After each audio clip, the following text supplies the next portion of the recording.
to the program. This is News Check. In case you're just joining us, it is a program that's to different parts of the country as we follow in on live events that are currently happening in Kenya's capital, Nairobi, and other parts of the country. That's what we do here every week for you. Even as we edge closer to the 2022 general election, we have also been taking time to look at the political terrain as we build momentum towards that particular journey. And in studio, we have been engaging panelists, politicians from across different political parties to tell us what they have in terms of plans and what is their general agenda for the public as we edge closer to that particular general election. So we are not going to be going away from the script this week also. That is what we are going to be talking about, the road to 2022.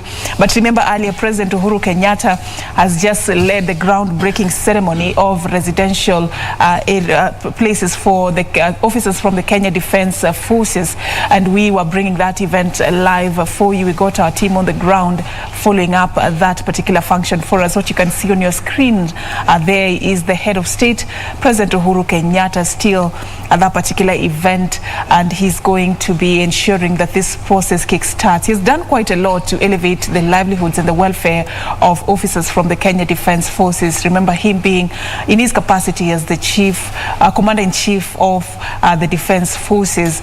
He has played a very pivotal role in transforming that particular sector, and of course just making sure that those who are charged with the mandate of safeguarding our borders and even enhancing security within our borders are actually well taken care of when it comes to matters health, when it comes to matters even that touch on where they live and their general well-being. So we've seen this quite standing out with the head of state, President Uhuru Kenyatta, and this morning he's spearheading the process which is a public-private partnership to improve the residential places for officers of the Kenya Defence Forces.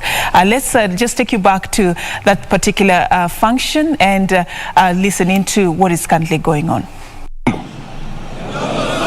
KDF. KDF. Your Excellency, we are very pleased to be here and especially to have you come to inaugurate these buildings for these young soldiers. For quite a long time, Your Excellency, we've had the intention to build houses, mainly to get the soldiers living in one area, principally because it is important for them to be in one area for ease of mobilization. And this dream, Your Excellency, has come true. And I must, on behalf of the entire KDF, all the officers and service members, thank Your Excellency for the support and the guidance that you've given us in terms of coming to this point where we are having to construct over 3,000 houses in 5 regions of our country, meaning that a lot of these young families that are coming up will have areas where we can all have them together, and then we can be able to increase our response capacity. We are also grateful, Your Excellency, that as we move into the future phases, we'll be able to increase the numbers. The numbers that we are starting with, 3,000, is a very good start point.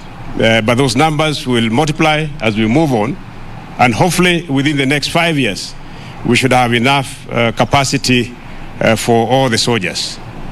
With those remarks, Your Excellency, allow me to invite the CS Defense to give a few remarks and invite Your Excellency to address your officers here and soldiers. CS, please. Thank you very much, CDF. Your Excellency, the President, my colleagues from the National Treasury, and all of you who are present here. May I take this opportunity, Your Excellency, to welcome you, and we are very, very grateful that you would find time to join us here at Roysambu to do the groundbreaking, that we will see modern buildings here that will house our officers. This is in line with your Big Four agenda, and particularly, Your Excellency, the housing pillar. I'm very, very pleased that MOD will be contributing towards realization of the Big Four, and particularly the housing pillar through this project. And I want to thank you, Excellency, and welcome you to address this distinction gathering of the fastest and the first PPP project in Kenya, Your Excellency. Karibu sana. Asante sana, Waziri, CDF, Service Commanders, askari wote ambao wako hapa. Hamjambo nyote? Hamjambo tena? Asanteni sana. Mimi nataka kusema ya kwamba siku ya leo ni siku ya furaha. Ni siku ya furaha kwa sababu tumeona mwanzo wa safari ambaye tumeitegemea kwa muda mrefu. Kwa muda mrefu tumejua ya kwamba tuko na shida ama ukosefu wa nyumba kwa maofisa wetu na askari wa jeshi, na tumekuwa tukitafuta mbinu mbalimbali ambazo tunaweza tuzitumie kuhakikisha ya kwamba tumeweza kutosheleza hiyo shortage ya nyumba kwa KDF. Na ndipo tukakuja tukapata hii nafasi ya kukubaliana ya kwamba tunaweza kufanya PPP program ya kwanza katika jeshi na ya kwanza hata kwa wizara nyingi, lakini ile ambaye pia imekamilika kwa muda mfupi kabisa. Hii project ikiisha, tutaweza kuwa na nafasi vile mumeambiwa hapa ya zaidi ya askari 3,000 na familia zao. Lakini vile nimesema, huu ni mwanzo. Na tukiona, na mimi sina shaka ya kwamba huu mradi utatekelezwa kulingana na vile mipango ilivyo, kwa muda mchache sana tutaweza kuongeza huu mradi kuhakikisha ya kwamba kila askari anaishi kwa nyumba ambaye inafaa na anaishi katika kambi ya jeshi kulingana na matakwa ya kisheria vile inatakikana. Na vile CDF amesema, na tutahakikisha ya kwamba tumeisukuma baada ya miaka 5 tuwe with decent accommodation for each and every single serving man and woman and their families, and that is the objective. Na hii ni moja peke yake, kwa sababu vile mjuavyo, juzi tumeanzisha ile hospitali level 4 pale Kahawa. Kuna ingine ambaye hivi karibuni iko tayari kuisha kule Isiolo, ingine ambaye tumefanya groundbreaking upande ya Eldoret, ingine ambaye tutafanya upande ya Nyali, isn't it? Nyali Mombasa, na pia upgrading ya Forces Memorial from level 4 to level 5, and ultimately tumevunja na break ground kwa the first level 6 hospital since wakati tulimaliza both Kenyatta na Moi referral kule Eldoret, ambaye itakuwa purely ya kusaidia askari wetu na familia zao. Kwa hivyo sisi tutaendelea kufanya lolote ambalo tutaweza kuwasaidia kutekeleza jukumu lenu, na pia kuchunga welfare yenu, kuimprove equipment yenu, ndio nyinyi pia muweze kutekeleza hiyo shughuli ya kulinda wananchi na kulinda taifa letu la Kenya, mkijua ya kwamba familia zenu zimeishi na inachungwa kwa njia ambayo inatakikana. Kwa hivyo mimi yangu ni kukupongeza waziri, CDF na wale wote ambao wamehusika kwa kuharakisha huu mradi. Tunataka kuona sasa, na tutakuwa tunatembea kuona vile inaendelea katika sehemu mbalimbali, hivyo Nyanyuki hapa, Nyali, Gilgil, Lanet, na tutaendelea kuhakikisha ya kwamba every single place ambao askari wetu wako, we have enough housing for them so that they can live in comfort and knowing that their families are also safe. Kwa hivyo hongera kwa wote ambao wamehusika, na tutaendelea kutekeleza hii shughuli tukiwa pamoja. Kwa hayo machache na mengi, nasema Mungu awabariki, na niseme tukielekea sasa katika Krismasi na New Year, mimi nawatakia nyote kila laheri kwenu nyinyi na kwa familia zenu, na pamoja tuhakikishe ya kwamba haswa kipindi hii ya holiday hii tutakuwa pamoja tukihakikisha ya kwamba Wakenya katika sehemu mbalimbali za taifa letu la Kenya wamelindwa na wako na usalama wa kutosha, ndio tuweze kusonga mbele. Kwa hayo machache na mengi yangu ni kusema Mungu awabariki na aendelee kuwalinda. Asanteni sana.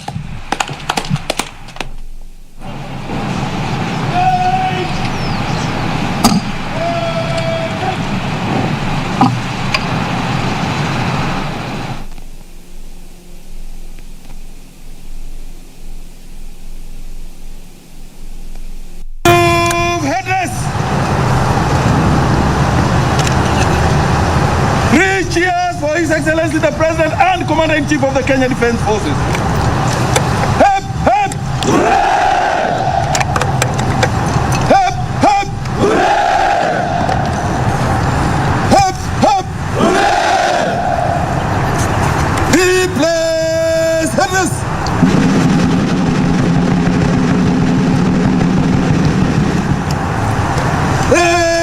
Attention!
Commander-in-Chief of the Defence Forces. In that capacity this morning, he was spearheading a program that is going to see over 3,000 officers from the Kenya Defence Forces get decent accommodation in what is being described as the fastest growing public-private partnership program that has just been launched there under the Ministry of Defence. The President there saying that this is just one among the many PPP programs that the government is currently implementing in different ministries as well. And he has talked of plans to escalate this program to accommodate as many officers as possible in what he says is passionate about, to elevate the welfare of those who are in charge of securing our borders and even ensuring that we are safe within the borders. He has talked of even what the government has done in the healthcare sector and what he recently did in groundbreaking ceremonies and even upgrading several hospitals in different parts of the country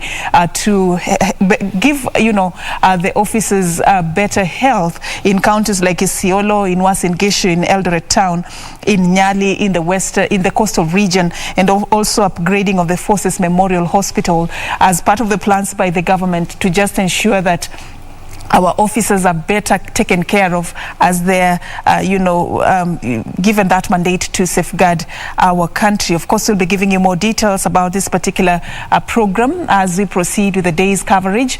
But we begin our program this morning, News Check. And News Check is a program, like I told you, we usually take time to talk about issues shaping the news. And this particular morning, I'm hosting a panel of two, a gentleman and a lady, who are going to be giving us their insights on some of the issues shaping the politics of the 2022 general election. They say ladies first, and so I'll begin with the lady. Her name is Dr. Juliet Kimemia. Juliet is a politician and also serving as the organizing secretary general of KANU Party in Kiambu County.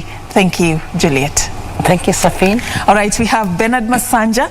Bernard Masanja is the sec-gen of the new kid on the block, the Democratic Action Party of Kenya that, made headlines yesterday and still is trending until now. A lot of talk with regards to how this is going to impact the politics of the Western region, but we'll talk about that. Thank you for creating time for us. Welcoming us. All right, so let's start this. My name is Serfine Achieng, by the way, and our sign language interpreter is Anne Wangeshi. Once again, thank you for creating time for us.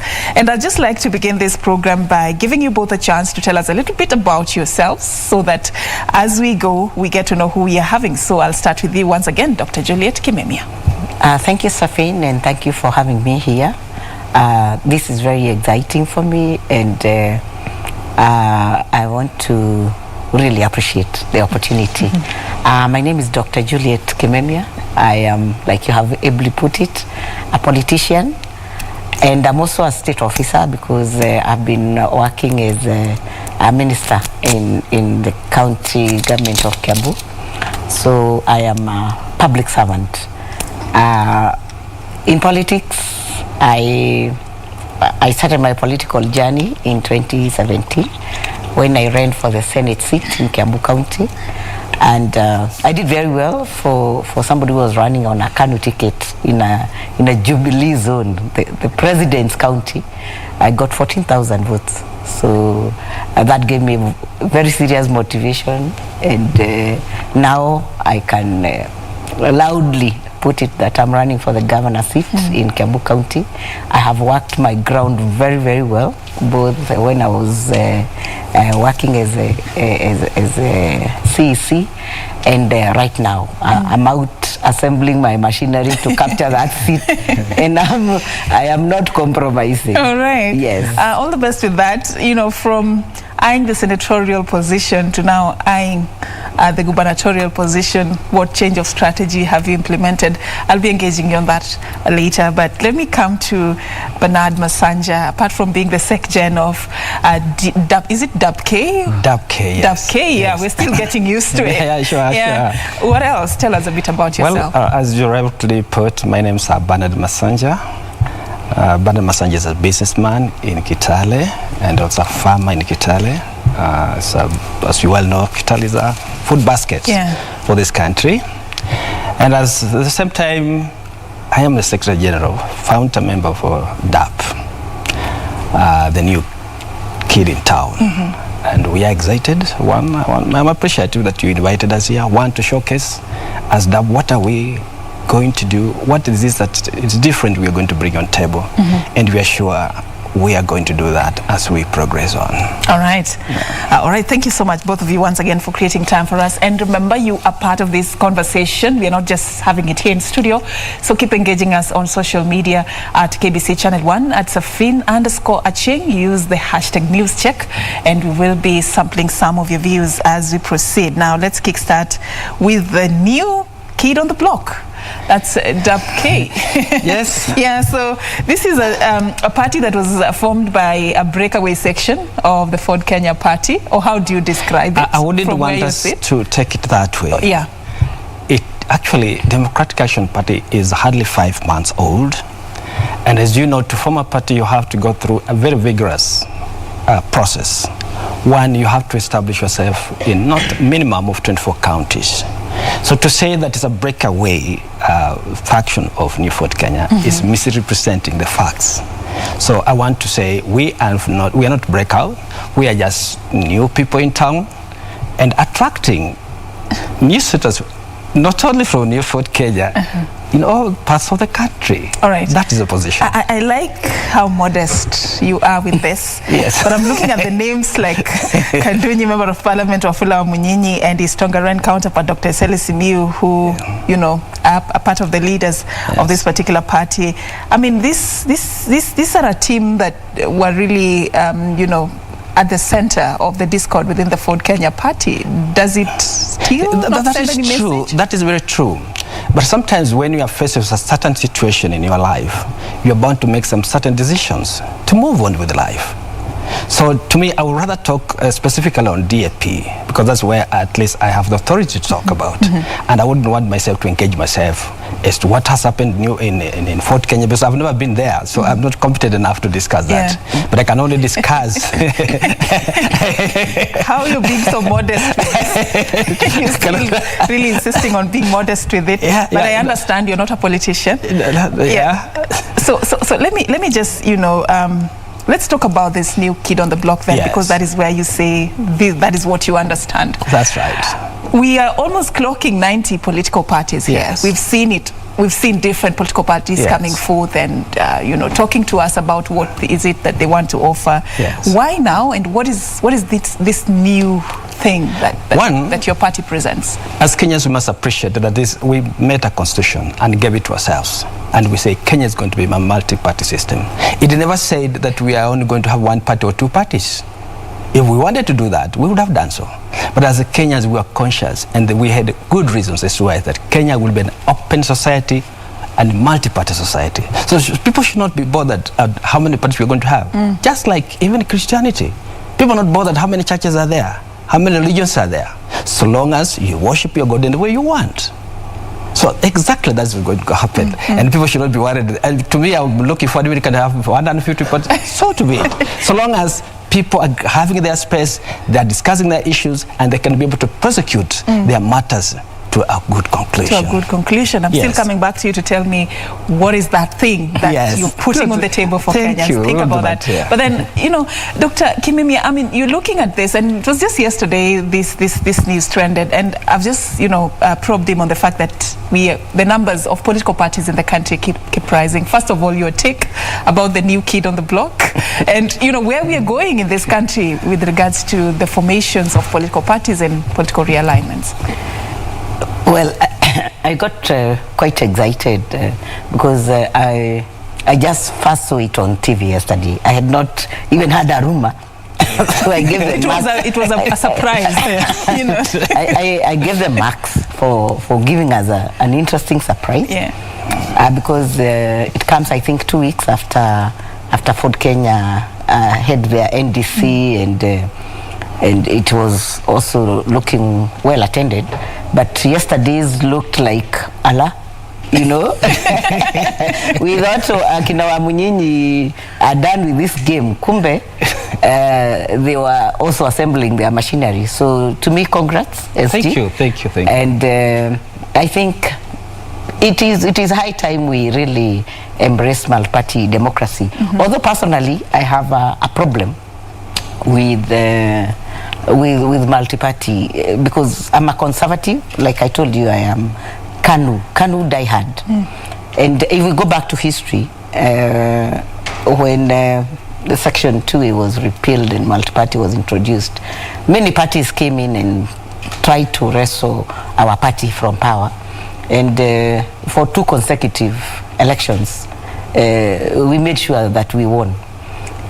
In 2002, when the current president was running on a Kanu ticket, after being endorsed, that's what people keep saying, but I think it was his time to test the waters.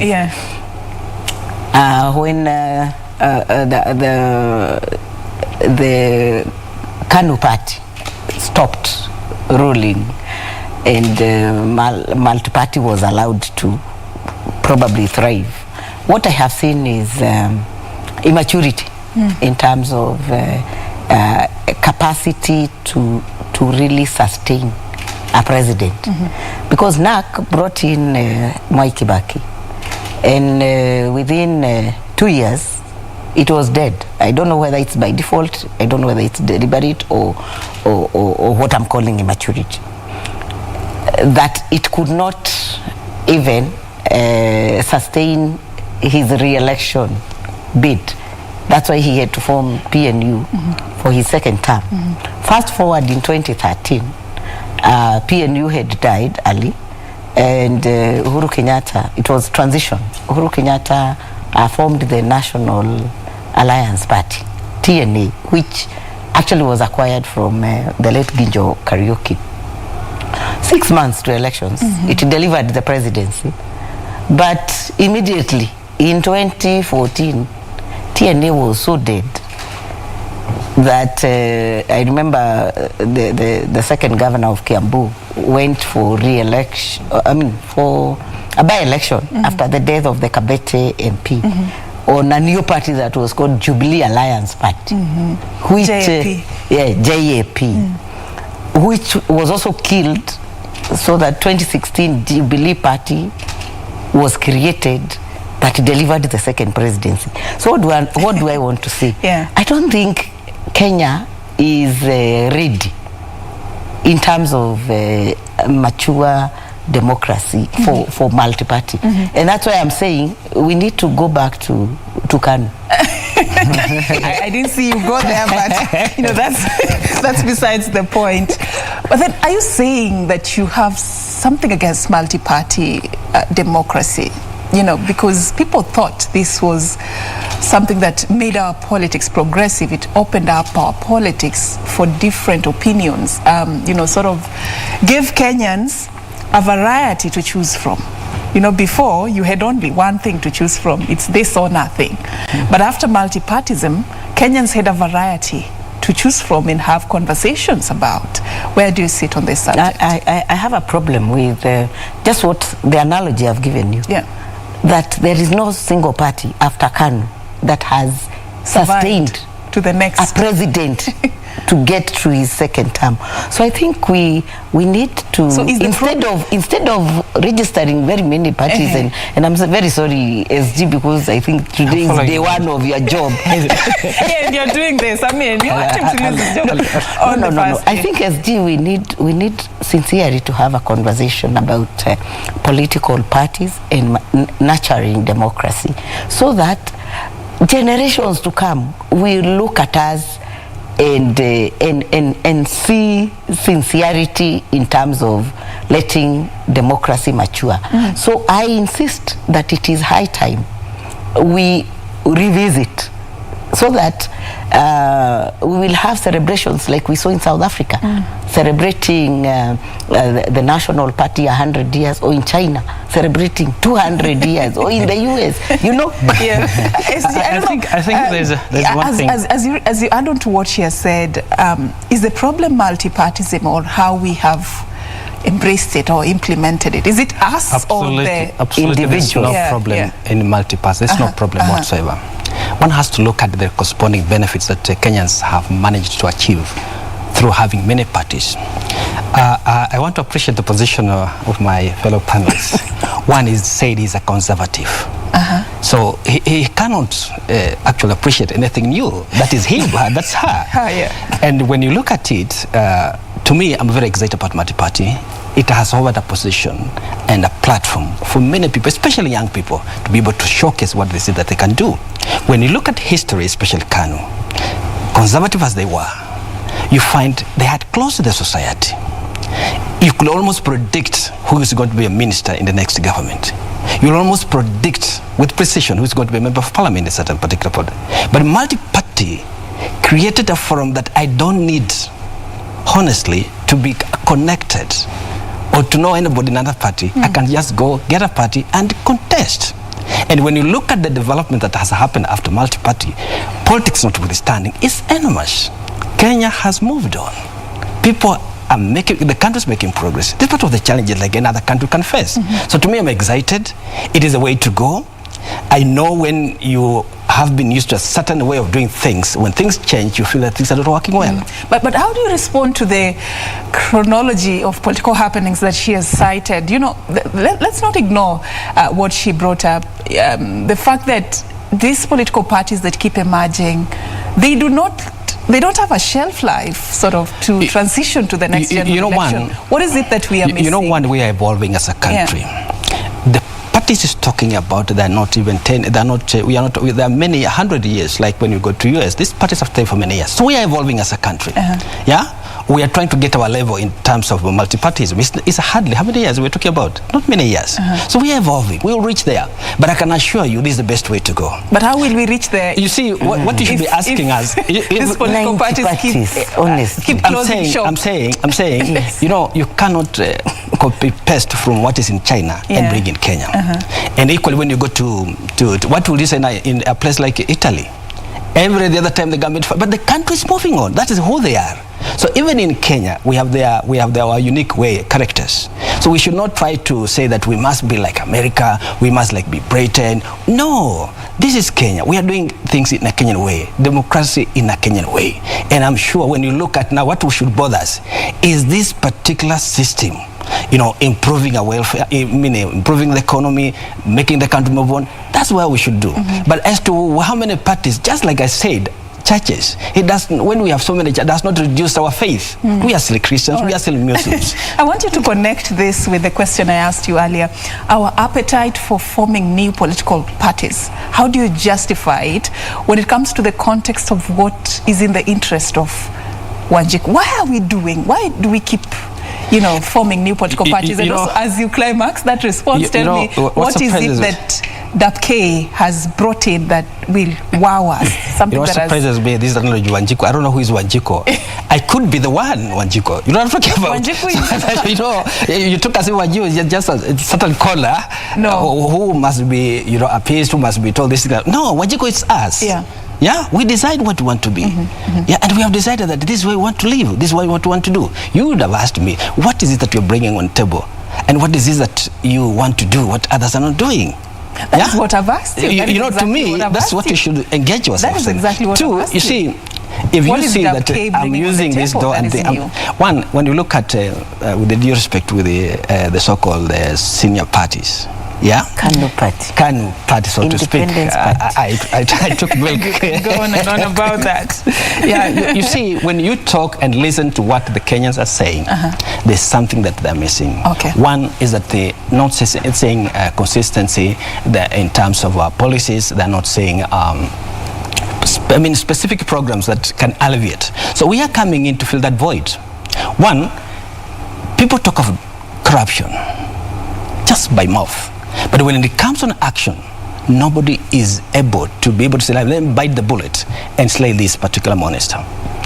So us, as Democratic Action Party, we want to see whether, if we are given that chance, through our various positions that we have said, we can be able to contribute in a whichever manner to see that this dragon called corruption is slain. Because it's the single most damaging issue. If we just sorted corruption even for 30% only, we don't need to do much. This country will move. It's so rich, it's so endowed with a lot of resources.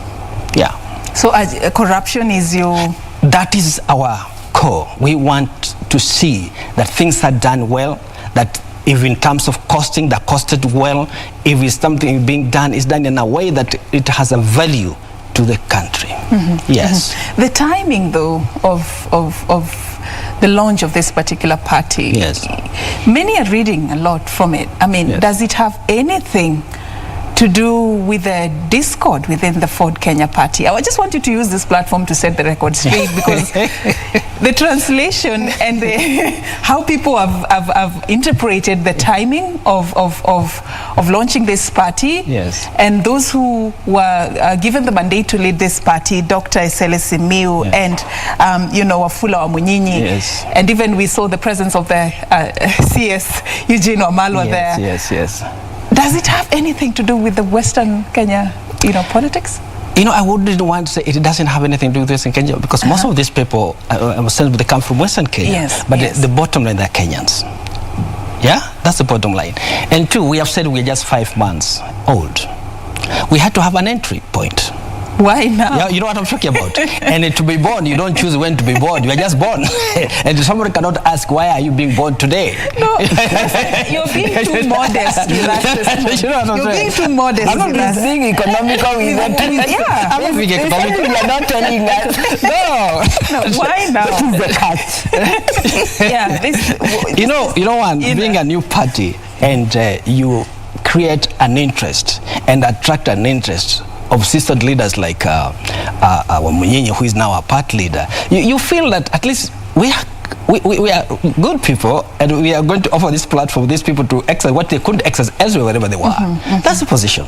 And they're going to be movement, I'm telling you, as we go close to the election. Yes. Okay. I'll still take you back there. Thank you. I promise. But just to give you a break. Thank you. Dr. Kimemia, I still want, more justification or otherwise of this appetite for the formation of new political parties, and whether you feel we have taken advantage of this space of democracy we are allowed as Kenyans to have as many political parties as possible. Has it worked to our advantage as a country? I can say yes and no, because like I've said, in the last 20 years, we have seen, or in the last 4 elections, we have seen the coalitions come and they offer candidates for different for different elective positions and agree on who will be their presidential candidate. We have seen it segment the country into regions and strongholds. Like, for example, in the last 2017 elections, Kenya was divided right in the middle, with I think 25 counties going with Jubilee and 24 going with ODM and ODM affiliated. So it's a double-edged sword. There are benefits, like if you go to Eastern, that's a Wiper zone, and Wiper party dominates the county assemblies, and they are able to advance the agendas of their regions well. So I can say it has benefits. It has benefits at community level, because parties are the ones that really determine even the resource allocation and even membership in the county assemblies and in the National Assembly and in the Senate. So multi-party is healthy for our country. That is one flip side. Then the other side, we are seeing like that sharp division is also the cause of the many problems that we are having now. The corruption he's talking about.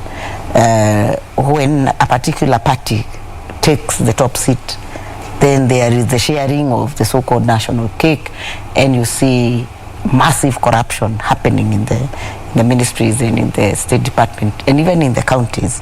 So it is double-edged, I can say, for free. Before I come to you, how would you rather, if you were to describe the ideal environment, how would you rather we go about it in terms of our intention or agenda or our purpose for forming these political parties?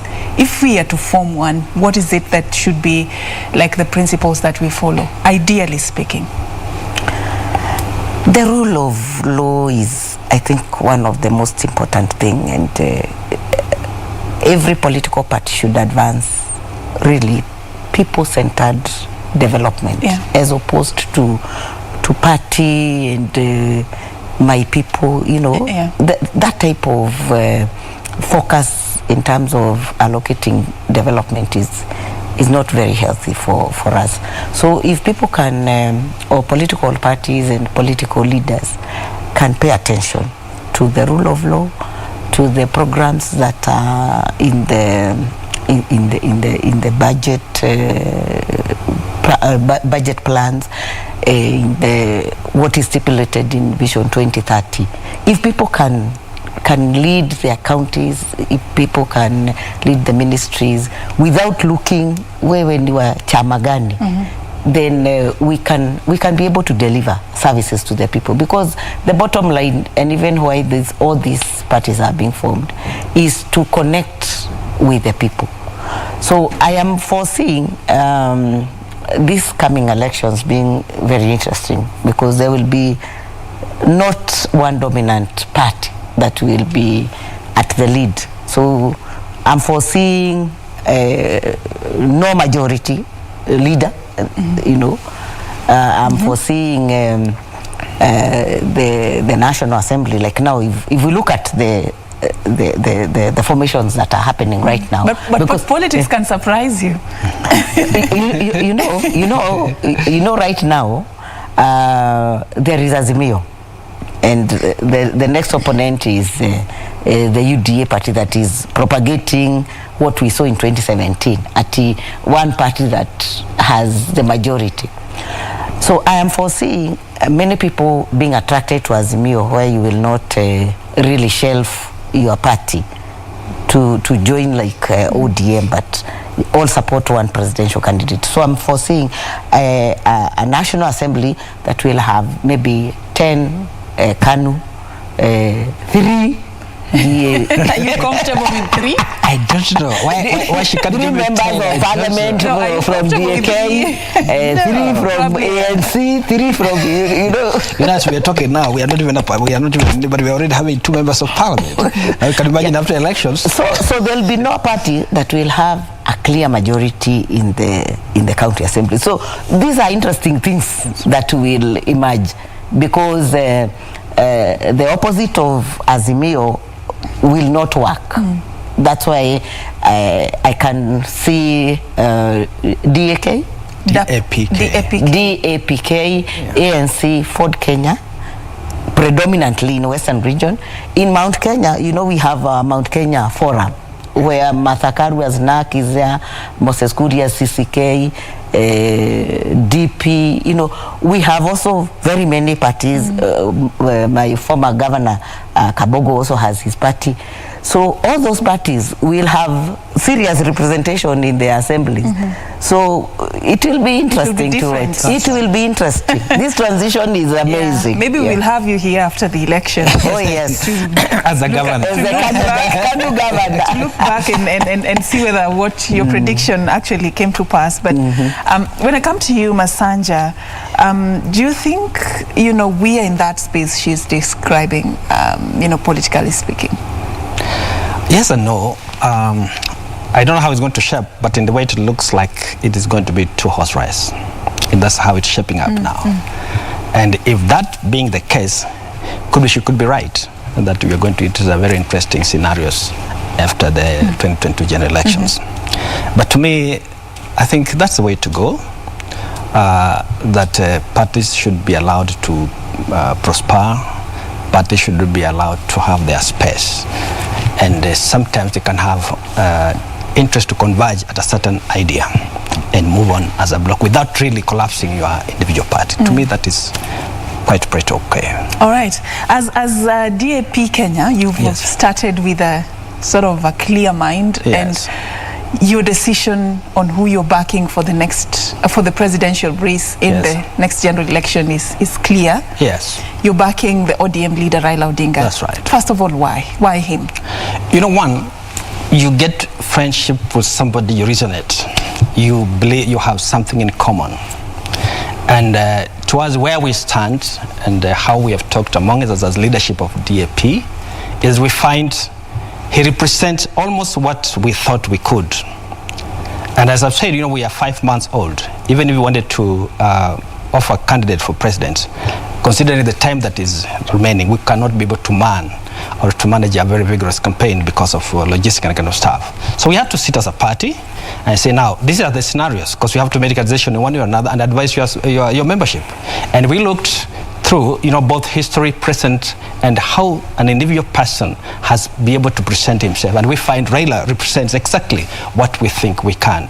We might differ with other people looking different way, but this is how we think that Raila represents a scenario whereby he can transform this country and move it wherever we are, at the level we are, to another level. And looking at history and also his past experience, that whenever Raila has been involved, it succeeds.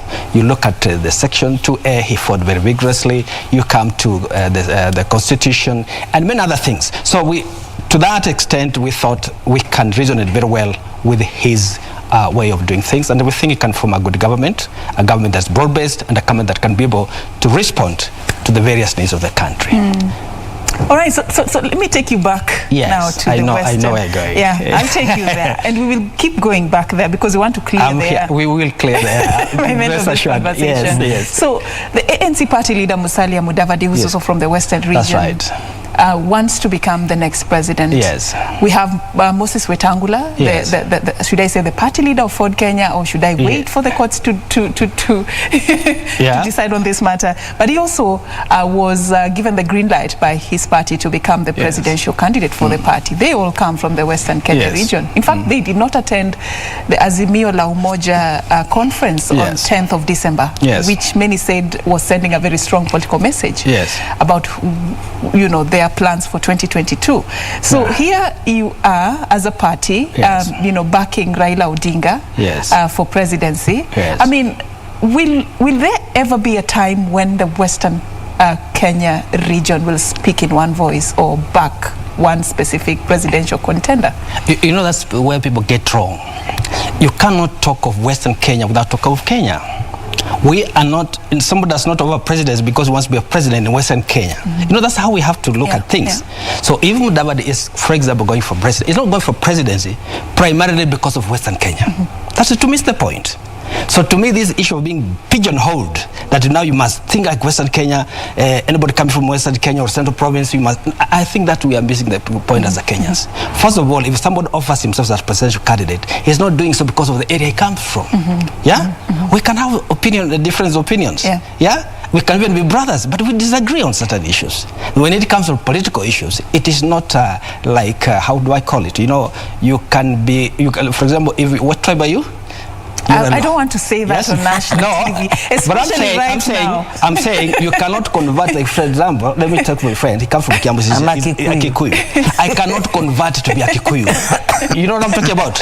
I cannot convert, even if I so wish to be. I can only learn to live with her. You know what I'm talking about? So this is the issue of people think that when you come from a certain area, anybody come from your area wanting a presidency, you must support him. That is to miss the point. If this person is serious, let him mount his action, let him tell us what he wants, convince the Western people, as in the way he can convince somebody from Lokchokchogo or Mombasa to win an election. All right.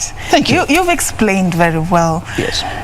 But for you to get and clinch the top seat, it's always a game of numbers, and there are a lot of calculations and mathematics that go, behind the scenes to make that happen.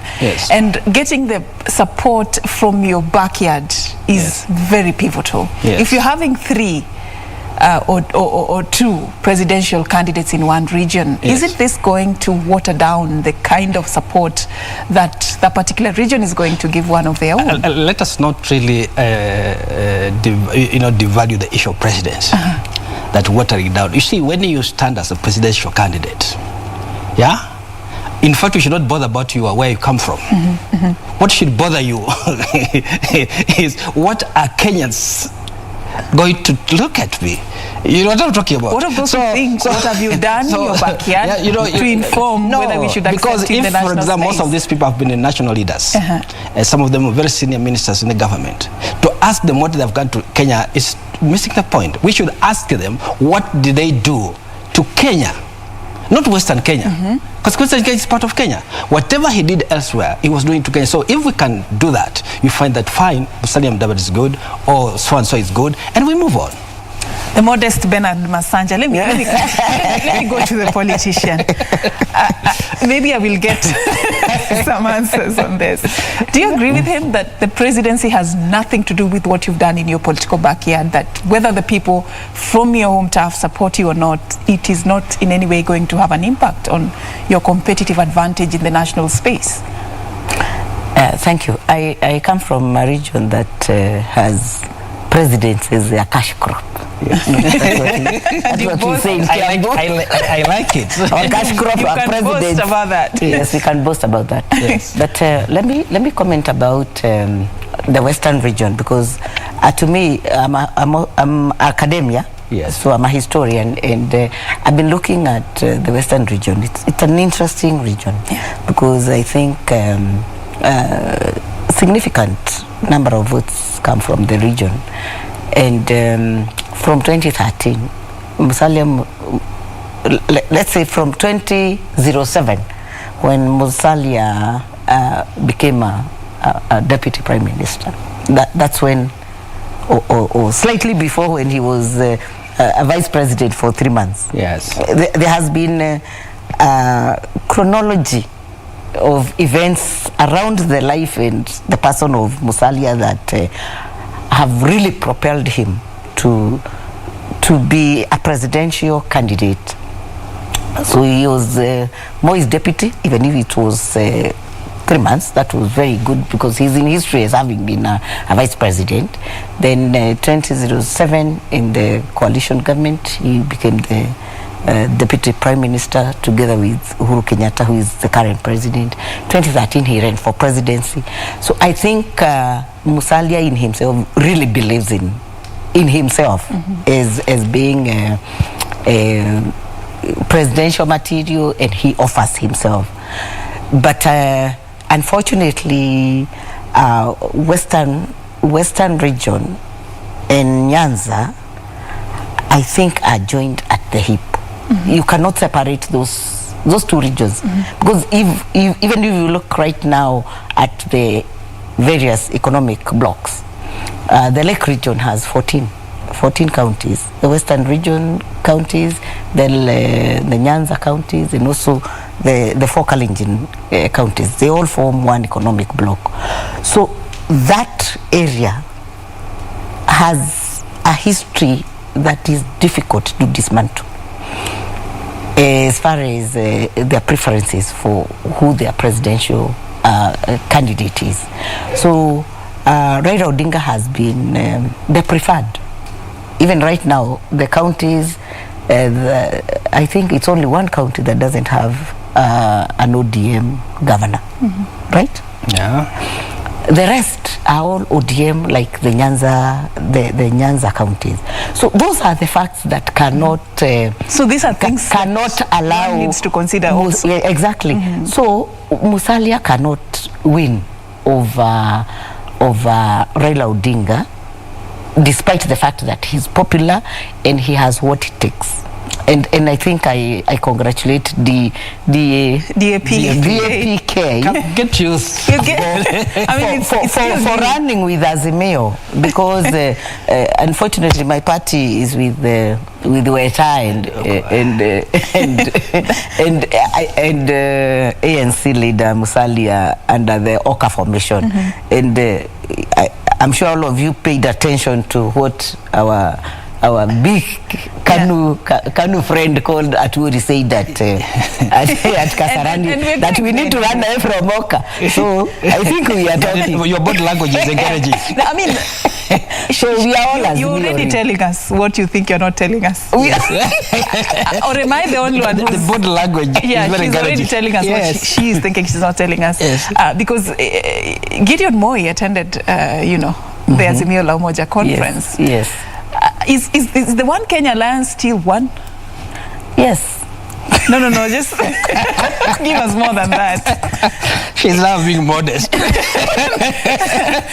Kenya Alliance, we are very serious, because you see, we have done our NDCs, and all our partners have offered to be presidential candidates. So that shows that we are serious as an alliance. There is an alliance, but is it one? And should we still hope that there is going to be that big announcement of who is going to be the, presidential flag bearer? I think we leave that to time, because time will tell. Kalonzo called his delegates, and they endorsed him. ANC, I think, has not done. Weta has done. Even us, we did. We offered Gideon Moi as our presidential candidate when we met at Bomas. So that formation, just leave it out of Azimio. But we, now you're becoming a politician. You're answering my question as a politician. As Kanu, we are friends of Azimio. That's why my chairman was the only partner. We are brothers with the Azimio fraternity. But we are in alliance with the others that have offered presidential materials to the public. Be careful, you get out of this constitution, this studio. I think she's already telling us something. If you're carefully listening and reading between the leave our One Kenya Alliance alone. No, is it one though? Should we call it the One Kenya Alliance? You know, we are democratic and we are friends with everybody. Talk about your presidential flag bearer, Senator Gideon Moi. What do you think he has that would actually help him tighten his grip around the presidency if we are to see his name on the ballot? Going by what is happening in the current space, Gideon Moi is one person every Kenyan should watch. I remember after the BBI, when all the senior party leaders met, the president, Raila Odinga, the Oka fraternity, they met in State House and they did a statement. They issued a public statement. Remember who read it? Gideon Moi is the one who read the statement. The president stood behind him, Raila Odinga stood behind him, and all the other senior political party leaders stood behind. Gideon Moi is the one who read. So that should tell you that we are making serious progress towards State House. It may not be in 2022, but and there you go again with Kanu party. You heard that one. There you go again with another. And our Gideon Moi is a person to watch. All right. It may not be in 2022. I got that very clearly. And we will continue with this conversation just shortly. Right now, I want us to take our viewers to something also that is happening. We are tracking different functions for you. The Health CS, Mutahi Kagwe, is currently speaking at a meeting with the Council of Governors addressing the health policy and legislative barriers. This is happening at the Sarova White Sands Beach Resort and Spa in Mombasa. Let's listen in. Excellency, the governors present, members of the CECs in charge of health, members of the assemblies here present, partners in the health fraternity here present. I know the presence of Mark from USAID and other partners, distinguished guests, ladies and gentlemen. First and foremost, before I say anything, let me bring to you greetings from His Excellency the President, who I spoke to as I was here, and who indeed wishes us well and for us to have a healthy and productive meeting. I feel very privileged personally to be here to discuss these matters of great importance in terms of reflections on policy and legislative experience for accelerated delivery of the universal health coverage. Dr. Nikal, I think you are very, very correct. It is coverage, not care, for accelerated delivery. And I think that this is a topic that has been long overdue. This meeting is a continuation of the discussions we have been having around the actualization of the President's UC agenda, and we have known that there is need to have fundamental shifts in health service delivery for a long time now. And I'm glad that together we are making notable progress. The 2010 Constitution and the Health Act of 2017 envisions a unified health system with seamless coordination between the national and county government health structures for the regulation of healthcare services and healthcare providers, health products, and health technologies. Additionally, we have various other laws and institutions that govern the health sector. However, our experience with the implementation of the UHC agenda has been that these are not sufficient, and there is a need to address not only what health services are covered, but also how they are funded, managed, and delivered. Ladies and gentlemen, colleagues, some of the current laws and regulation were developed before the promulgation of the 2010 Constitution. The Public Health Act, the NHIF Act, the Mental Health Act, Malaria Prevention Act, as well as the HIV/AIDS Prevention and Control Act, among others. You will find, therefore, that some provisions in these laws do not conform to the provisions of the Constitution, especially on the two levels of governance. Whilst we all have to do what we must to make our healthcare system more efficient and responsive to the needs of our people, I'm glad to know that the Ministry has initiated efforts to review some of those legislations to align them with the Constitution, Health Act 2017, and Health Policy 2014 and 2030. LCS Mutahi Kagwe, currently addressing a consultative meeting with the Council of Governors in Mombasa. This is to address, among other issues, the health policy and legislative barriers. And of course, we really apologize. We're getting, some sound hitches there, and we're trying to fix it. As soon as we do, we will be taking you back there. But in the meantime, we have a reporter on the ground following up this function for us. We'll be giving you more details about what is emanating from this meeting as we continue with our day's coverage. In studio, we are having a conversation about the road to the 2022 general election, issues shaping the politics of the day, and I'm hosting a panel of two, a lady and a gentleman. And I'm hosting Dr. Juliet Kimemia. She is a politician and also the organizing secretary of the KANU party in Kiambu County. I'm also having Bernard Masanja, the secgen of the newly formed party, the Democratic Action Party of Kenya. I'll be engaging them in a bit. I'm told we go back to Mombasa very quickly and then we come back. And health will still be and healthcare will still be required. Therefore, whatever we do today, we do in posterity to care for today, but also to care for what will come in the future. A couple of laws, other laws, certainly require further review. Let me just take a few minutes to highlight some of these for us to think through them together as we look to improve our healthcare ecosystem.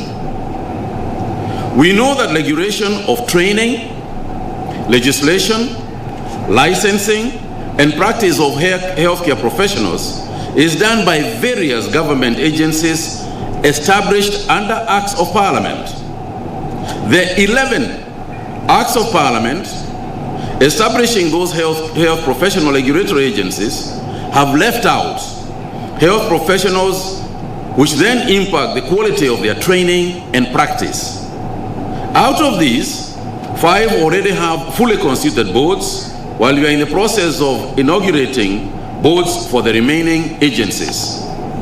But let me also mention some of the challenges that create the laws in making the laws themselves. For instance, there are various laws that create certain boards that are virtually impossible to implement and to choose the board members. We have about 33 cases in the Ministry of Health where various agencies have refused persons nominated by the same agencies for appointment to boards, where the Act stipulates clearly that a certain agency, religious organization, or a certain aspect of a certain stakeholder is supposed to appoint a member to the board. Upon presentation by the board, by a member of the board, for example, you get another letter from another person. You get a letter from the CEO claiming that that is not the right person who should have been there, it should have been somebody else. And so we get to stalemate. So in an attempt to be as inclusive as we may it becomes difficult to prosecute some of those laws that are made. And therefore, in legislation, in the process of legislation, let us not legislate in a manner that then creates problems of the implementation of the same legislation. And I think that this is something that we all need to look at. We also have allied health professional regulatory bodies that have been proposed to cater for health cadres who are not regulated, including, for example, radiographers, biomedical engineers, dental technologists, optometrists, emergency medical technicians, orthopedic technologists, morticians, and medical social workers, among others. These ones are not regulated, and we need the laws to regulate them. However, we must also be careful about having a law for each and every sector, each and every department, each and every profession, because we have so many of them that it now becomes difficult, for us to deal with them. When you have got 40 agencies or so, or 50 agencies, it then becomes difficult. And I think that in making the laws, again, we need to look at what can we put together. When you look at some of the wider bodies, they function better, they are better managed, and they are better financed amongst the members. And I want to note that there also exists an overlap in the functions of legislation of health facilities as provided for in the Medical Practitioners and Dentists Act, the Clinical Officers Act, the Nurses Act, the Medical Laboratory Technicians and Technologies Act, the Pharmacy and Poisons Act, Physiotherapy Act, as well as the Nutritionists and Dietitians Act. For instance, the KMPDC is mandated to license all health institutions, whereas the Council of Clinical Officers and Nursing Council of Kenya license clinics and medical centers owned by clinical officers and nurses respectively. The Kenya Medical Laboratory Technologists and Technicians Board, the Pharmacy and Poisons Board, Kenya Nutritionists, Dietitians Institution, as well as the Physiotherapy Council, also all licensed laboratories, pharmacies, nutrition, and physiotherapy units in private healthcare facilities. These multiple legislation and licenses contribute to a high operational cost in health facilities, which result in a high cost of healthcare. And confusion. Sometimes in the Ministry of Health, and I'm glad that the chair of the Council of Governors Committee on Health, Professor Achieng, is a previous holder of this office. And he'll attest to the fact that sometimes the confusion that is brought by all these regulatory organizations that are supposed to be focusing on one item, it just creates total confusion and essentially apathy within those institutions. There are other aspects also within regulation. For example, we have a situation where nurses are not supposed to carry out a test. A mother is giving birth. The nurse is there, can carry out a HIV test. Yet, the laboratories, you go to court and say, a nurse is not supposed to carry out that test because a test can only be made by a laboratory technician. Now, this doesn't work. And it is what one of the speakers said. By the end of the day, I think it's Nikal who said, by the end of the day, it's about the patient. It's not about us. We must not lose sight of the forest because of the tree. So I think we need a lot of work in these legislative agendas so that we can streamline some of those areas that clearly need to be looked at. There are also other things and other acts that are not directly related to healthcare. For example, the Public Finance Management Act is a principal act on the management of funds under the national government and the counties.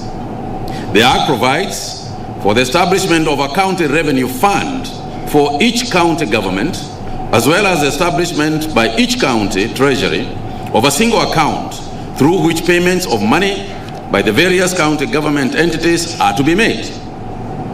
Due to the said provisions in the PFM Act, funds allocated or collected at the health facilities are not fully utilized for the improvement of health services or to defray costs or providing services and managing the institutions. The Ministry of Health has made attempts to have these changes made, but were referred to the aforementioned provisions of the county legislation. To date, only 7 counties have passed county legislation aimed at ring-fencing health funds, which is a further delay in the journey towards the UHC. On the procurement and distribution of health commodities, the KEMSA Act, and I'm glad that the committees are looking at the KEMSA Act. This is something that we have been pushing for a long time, states that a national or county public health facility shall, in the procurement and distribution of drugs and medical supplies, obtain all such drugs and medical supplies from the authority. This criminalizes procurement of pharmaceuticals and non-pharmaceuticals by national, referral facilities and county facilities from suppliers other than KEMSA. If we are to be honest, this plays a part in the shortages of medical supplies, which we see every so often.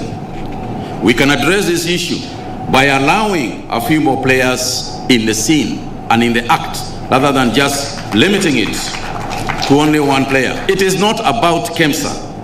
It is about proper supplies. It's about availing medicine, at the health facilities. That's what it is about. Again, an institution should not be the block, that spoils the process of acquisition of medical care. Having said that, I think you are all aware of the work that is going on at KEMSA, and I will leave that for the time being. But I also dare say that even as we do so, you cannot on one hand ask them, the ministry, take action, to clean up KEMSA, but at the same time come back and say we can't take action because we are firing somebody. Somebody has got to be fired. If an institution is not working, somebody has got to be fired. And so please, on this one, let the executive do its job. You have got various strategy papers, you have got various reports in both houses of parliament that actually demand that we take action on KEMSA, and that's what we are doing. So read your own report and you'll accept that what you are doing is the correct thing. And by the way, the process has not stopped. The process is continuing. As usual, there are many court cases that have arisen out of what we are doing, but a luta continua. When it comes to policies, I am also happy to note that some policies that we have worked on have done well, and there is a lot to be done on that area too. The UHC agenda has been remedied by the development of various policies and strategies. For example, and I quote a few, the UHC policy, the health financing strategy, the human resource for health strategy, the internship policy, the community health policy and strategy, the primary health care framework, the Kenya Health Sector Partnership and Coordination Framework. And still under development is a referral strategy and a review of the Kenya Essential Packages for Health policy. I know that I can speak a great deal on this issue, but I just want to highlight one or two things and then sit down. The full remarks that I have with me are, if you go to health.go.ke, immediately after these remarks, this speech is going to be uploaded at health.go.ke.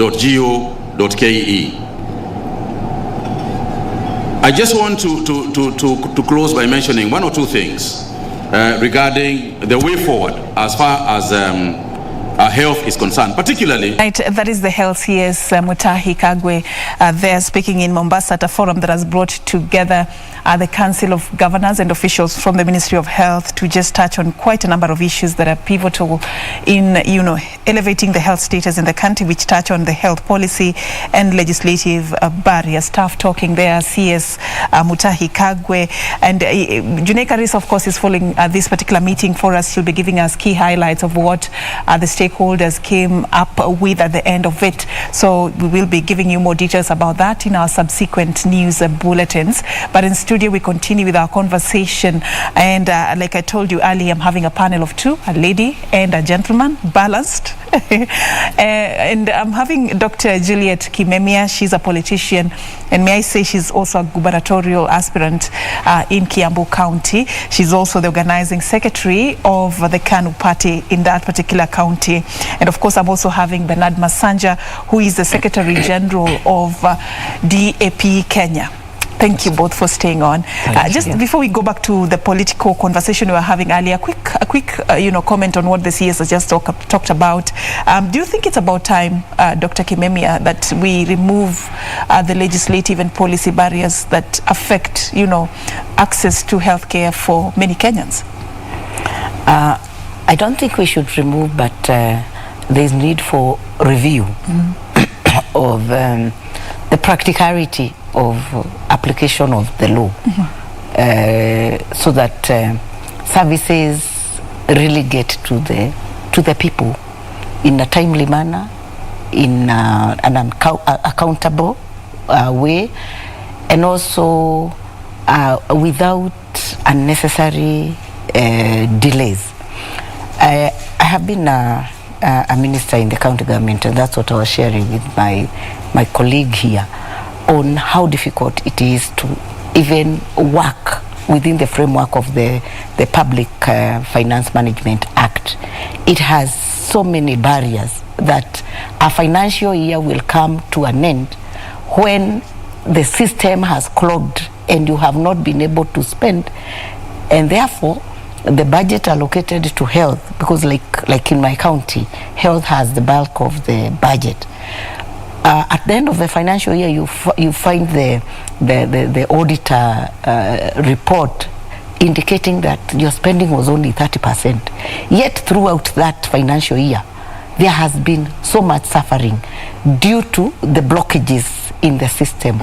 So there is need for review of the barriers that are there within the law that make service delivery complicated, difficult to achieve, and it just destabilizes the development plan. Yeah, the Public Finance Management Act has serious barriers. The policies across the sectors also have serious barriers, and also the Public Procurement Act requires serious review. So I think what is being proposed by the minister, and I'm glad that he's talking to all the Council of Governors, needs to be put, there's need for attention to the barriers that are in the legislative and in the financial framework. Okay. Yes. Also your comment on the same? Well, it's true. There's the need actually to make it more simpler, and more to give room for those ones who are executing freedom to be able to execute their mandate well. And also, I think there's only need to see I think the elephant in the room is a disbursement of cash. For example, for a situation like the county government, I think there's quite a mismatch in terms of dispersing on timely resources to the county. So that one in itself complicates matters for the county governments to be able to move effectively. But that as it may be, also I think when you look at the whole framework of law in Kenya, it is so prohibitive. It's like we were hurt so much, so we put so much details in law that in itself now it has become an impediment, that we cannot be able to move even if we want to move. Like for example, when COVID hit us, it was an emergency. But when you look at the procurement procedure, you cannot suspend it because of an emergency. It is very time you have to go certain procedures, and in the process you find that it ends up don't give us what you. So I think there is a need to. The law is working to our disadvantage. So there is a need to look at it afresh and see the dynamics that are at play, and see whether we can be able to improve areas that are not, and especially that area of prohibitiveness, to give room for those ones to execute, who have the mandate to do it effectively and assist the situations whereby they need to do so. I think that's my take. Okay, that was just, by the way, it's important that we also look at some of these issues, and we will be following up quite a number of functions for you as well in between the program. I understand that the Maendeleo ya Wanawake is also having their annual general meeting. Any minute from now, we will be crossing over to that, and the Deputy President William Ruto is also in his tour of the Western region. We'll be giving you a breakdown on where he's going and some of the stations where he's going to be addressing residents on, and quite a number of issues that our news team was also following up for you throughout the day. So keep it KBC Channel 1. But on that political note, the DP is in the Western region, but we're here. So let's go back to politics. And on this, I'd like to bring you now Dr. Juliet Kimemia on board and talk about your backyard in Kiambu County. An interesting place to watch also in the 2022 general election, the Mount Kenya region. Before we get to the bigger Mount Kenya, let's begin from that space you cover. So you vied for a senatorial position, and you're now going to be vying for a gubernatorial position. Many would ask, why go for a gubernatorial position before you clinch the senatorial? And what's the change of strategy that's there that will make this race different for you? Thank you, Serfine. Yeah. I've been asked that question. There's another one you didn't ask. Why not go for the women rep? No, I'm not interested in that. Very many people have been coming to my inbox. Go for women rep. I didn't ask because I'm not interested. I'm interested in why you're going for governor, because that's what you're doing. Okay, I ran for Senate in 2017 because I believed that I was the most suitable senator of the county, because I understood the role of a senator is to represent, legislate, and ensure that the county gets the allocation that is sufficient to run the programs and give the people the right service.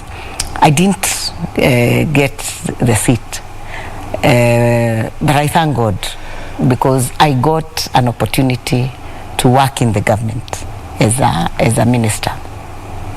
So I was first employed as a CC for health, then I went to CC infrastructure, I worked as CC for trade. So I served in those three dockets.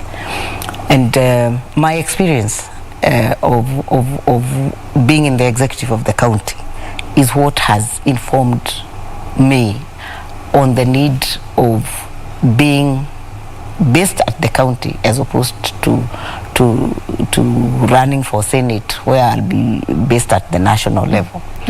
Because I realized that the people, the devolution has really worked for this country, and the devolved unit is the most important unit for leadership, for somebody who is progressive like me. So during my time as a minister, and you can verify this, when I was the Minister of Trade, I am one who has done the most cabinet papers, because I realized that Kiambu has a lot of potential.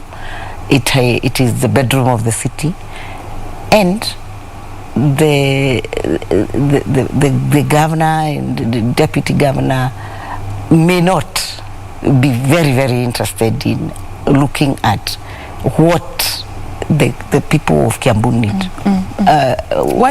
Why the choice of word may? And are you painting a picture for us to mean that the people of Kiambu County are helpless, in the sense that nobody is taking care of their interest?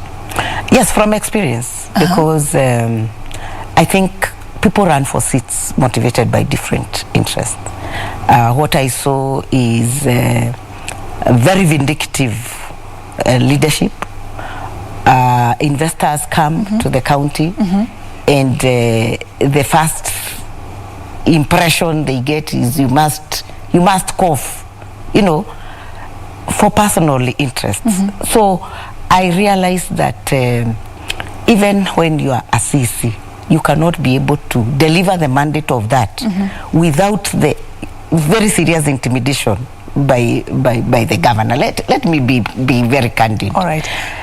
So my heart... I want you to do this. Yes. Hold that thought. We are coming back after the break. Yes. So that you tell us what change of strategy you have that will make the political terrain and even the leadership of Kiambu County different if you're given that mandate. Allow us to take a very short commercial break. We are coming back with News Check in just a bit.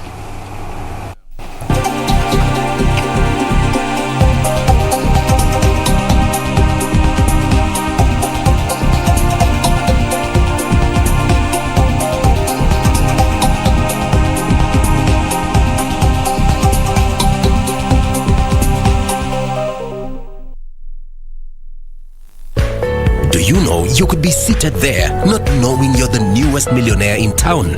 Want to know how?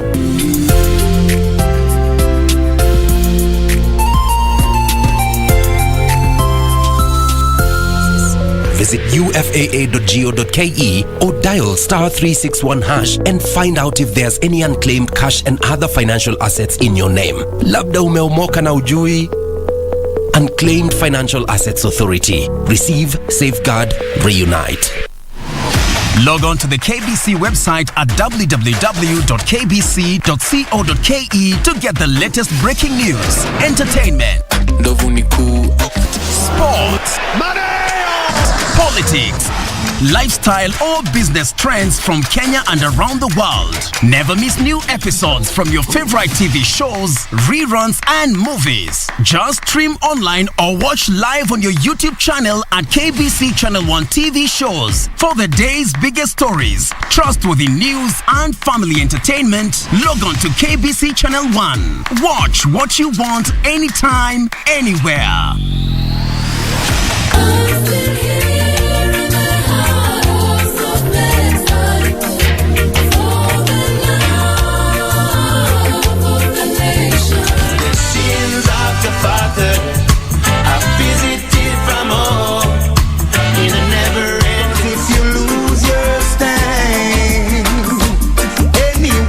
Try to push you over. You should lose me. You lose my kitchen. Girl, you are a queen to me. Yeah. And I'm so proud that I'm your king. You bring up things and to me.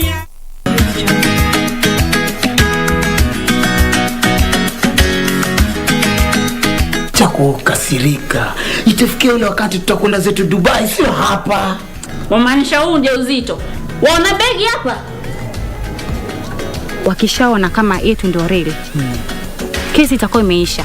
Hatuna haja tuende mahakamani tena. Onelea mimi na wewe tutafute handwriting expert. Ndio ili tujue ni gani original ni gani fake. Unakuja ofisini hujui kinaendelea nini, unakuja napiga na makelele tu.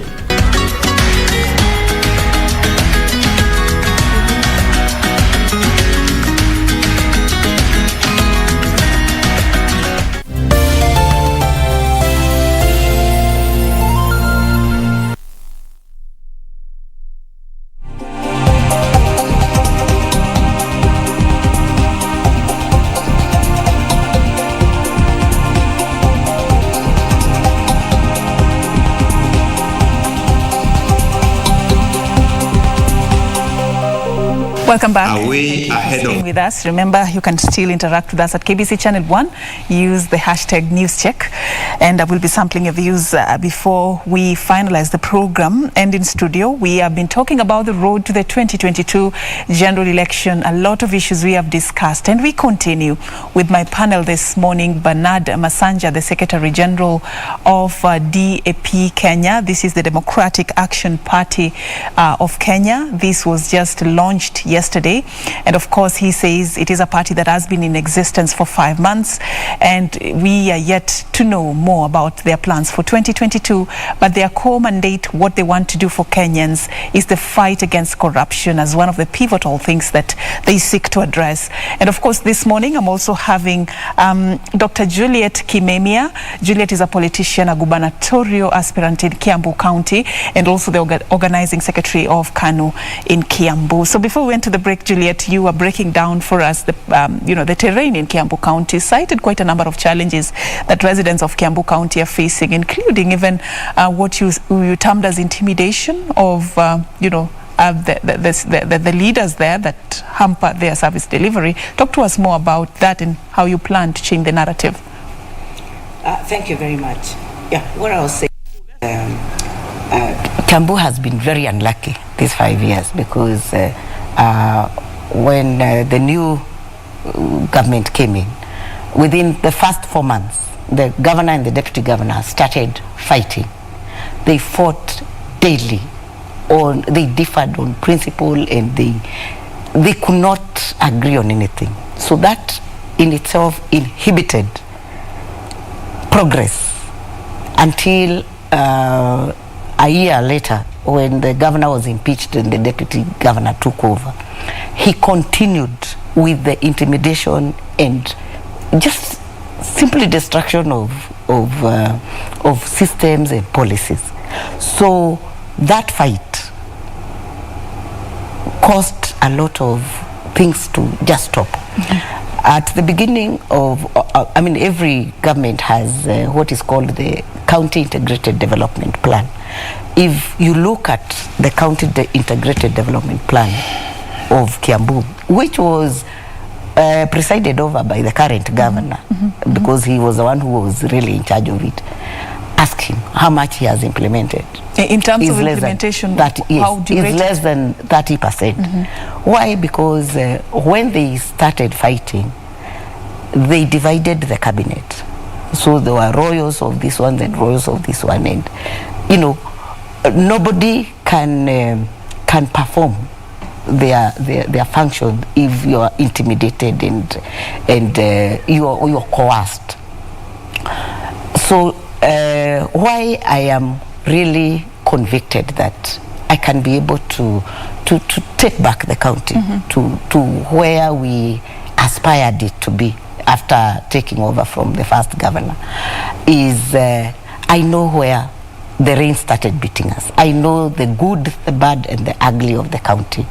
The county has a lot of potential, and what I had done to at least attract investor confidence, I had pushed a cabinet paper that was approved by cabinet to create what I was calling the Kiambu Investment and Development Authority, a semi-autonomous government agency that would attract investors. Like now we have just seen the president launching the accommodation for KDF through private-public partnership. I had gotten, I had led the creation of the county PPP node, that's what it's called, and I had gotten the Ministry of Finance, the National Treasury, to approve, and I even got a 9 billion project to be approved to be delivered under PPP. It's called the Mogoga Agri-City. Actually, it was a brainchild of the current governor, but because he did not like me, he came frustrated that project. He moved it from the Ministry of Industry, took it to Agriculture, and it died. Today, the Kiambu people have lost that one project, 9 billion worth, and it had been put in the PPP pipeline of the National Treasury. We had gotten an approval by the World Bank feasibility study and escalating it now to implementation. He came in, first thing he did was to frustrate me. All right. And killed that project. All right. So that is one of the agenda I want to revive. There's something I want us to do. I want to take you away from the wars and the discord within, because the other people you're talking about are not here to, of course, defend their position on the matter. So I want to talk about the Dr. Juliet Kimemia herself and her vision for the people of Kiambu, because at least you're here and you can defend that for me, can't you? I can defend it. Yes. So what gaps have you seen in terms of the issues that people of Kiambu County are facing that you seek to fill, and how are you going to do this? Okay, the first agenda is just to restore institutional frameworks, policy frameworks, and restore relationship between the executive and the county assembly. I have seen that has been compromised and it's not working right now. Going forward, my agenda is every sector to be given its own independence. The CEC in charge works well with the directors, works well with the chief officers, and works well with the institutions at community level. As it is now, a lot of that is not happening. So that is my first agenda. So I have been going around creating community multi-stakeholder groups that will be in charge of development at community level. We had put in the working, the formulas for working, the creation of project management committees at community level that will look at the projects that are coming through the trade department, through agriculture, through the infrastructure. And they are not functional at the moment. So my agenda, and I am on record, even as late as last week, I was in Kikuyu and we formed a community dialogue group that will oversee the implementation of projects, the profiling of projects. And I know, because of my experience having been in the executive, if I'm given that opportunity, I will be able to revive, put the programs on track, create the necessary institutions, and have a motivated workforce that is not intimidated.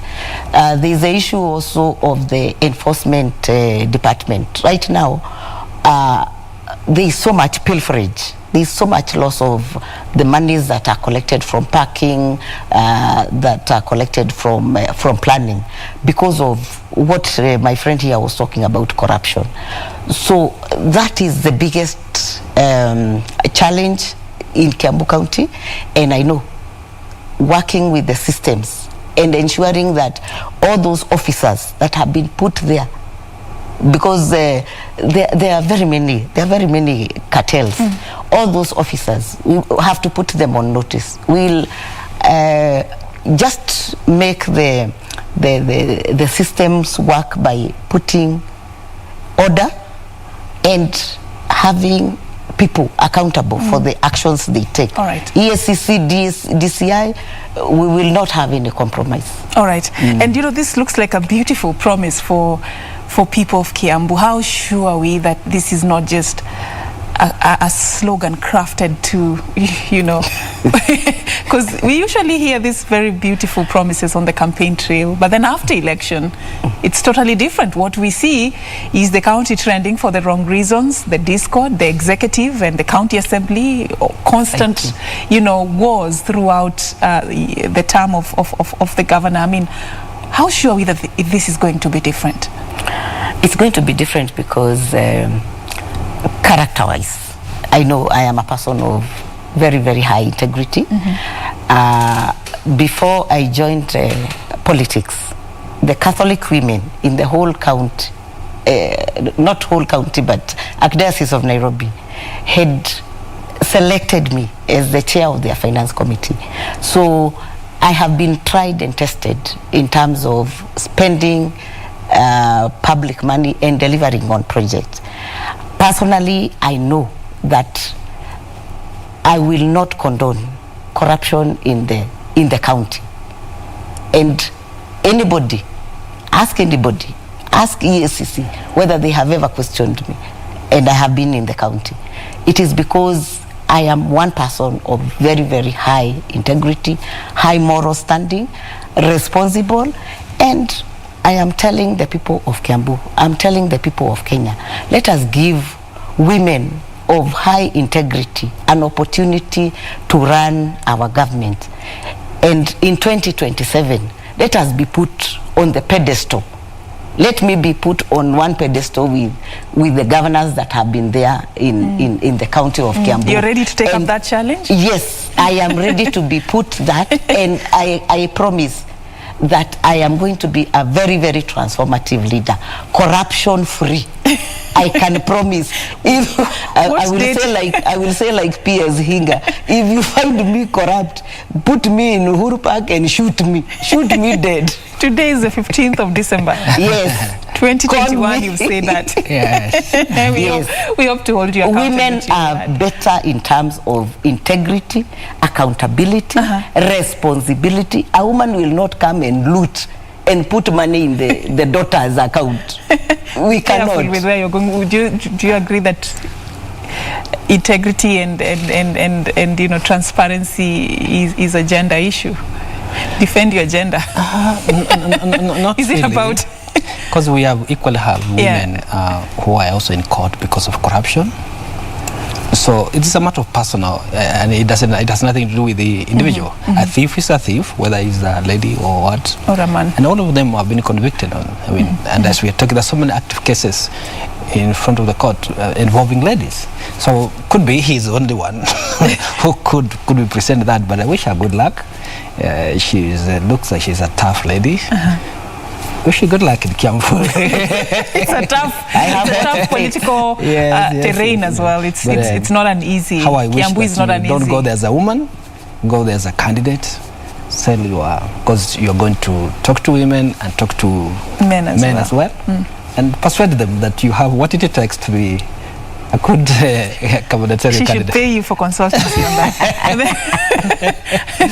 As I come back to your strategy on how you're going to go about this, just very quickly, Bernard, what do you tell viewers, voters, let me call them that, in this season, when we are vetting and choosing and making decisions about who we are going to be voting in 2022 general election, as we hear these promises, campaign promises, what should we consider? What are some of the principles that we should consider to help us decide on who is the best candidate for whichever political seat? I think one very important thing is to appreciate that all these people who are going to contest come from our villages, come from our communities, our neighborhood. So we know them very well. So what we need to do as Kenyans, one thing is that we need to be serious with our country and put men and women of substance to be in charge of affairs of this country. That's very important. And we know them. But let us not pretend that somebody who has a history of dipping his hand in the wrong place can easily transform himself to be a saint. And if you want to hire somebody, those are the issues you look at. And we are capable of doing that. I'm urging my fellow Kenyans to take a step back and ask he or himself, where do we want this country to go?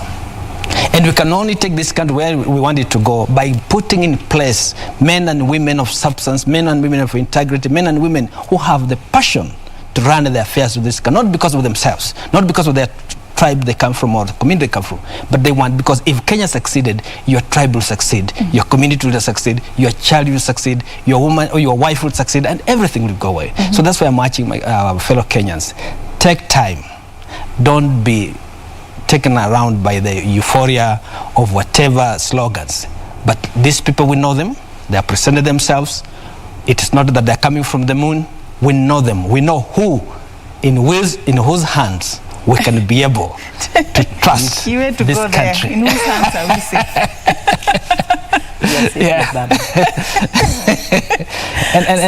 And before I finish that, as a party, we are very passionate even about devolution. It is one aspect that has really this part of the challenges, and I want to appreciate our former CEC and I think she can also talk. There's part of those challenges. This is one thing that if it's properly nurtured, this country can develop evenly without really bothering where do you come from. Because I have been to places like far-flung areas like Turkana. I can tell you where devolution done wonders. I have been to areas like Wajir. Devolution have done. So all what we need is let us nurture this baby. And in so doing also, we must ask ourselves, whom do we put this baby, whose hands should we be able to commit this baby to grow and be able to mature? So we are appealing to Kenyans, let us build on what we have, and by doing so, be able to elect in a manner that it's a well thought out, in a manner that we know at the end of the day, we have one person and one woman who is capable of taking care of all this. Okay. Yes. Let me catch you there before you go ahead and tell us who that person is. But then, Dr. Juliet Kimemia, when we're looking at the issue of leadership and we're discussing the gender agenda when it comes to, leadership, there are people who are of the feeling that we have failed the women of this country. Others feel it's the women that have failed us as a country. Where do you stand on this matter? As far as women leadership and access is concerned, I can say that we've been very progressive if elections is anything to go by. Because in 2013, you know very well, there was not a single woman governor, there was not a single woman senator. In 2017, we got 3 women governors, we got 3 senators. So that alone is an indicator that the space that previously was dominated by men is slowly becoming accessible for women. And that's why some of us are going for the governor's seat, because we saw in 2017 it can happen. And the 3 women who became governors are extremely progressive. You go to Kitui, you see major transformation that has happened. You go to Kirinyaga, major transformation. You go to Bomet, sorry, we lost Laboso, major transformation. Look at our city. We have Anne Kananu. She has been acting governor, but because of just her demeanor, her spirit, her collaboration, her teamwork with General Bandi, Nairobi is totally different. We cannot ignore the fact that her gender, her demeanor has greatly contributed to the peace and the stability that we are seeing in the city. So far, so good for us women. And I know we are about 20 women who are running for governor. In 2017, only 6 made it to the ballot. And I know the 20 of us, 10 of us will win, and I'll be one of them. So far so good. The society has really come to embrace the leadership of women, and I owe it all to the affirmative action. This seat called women rep, however mean people may describe it, is the biggest contributor to the pool of women in politics that we have today. So 47 plus 47, that's about what, 94. 94. We can say in these 10 years we've had 94 women in parliament as members of parliament, 2 from every county.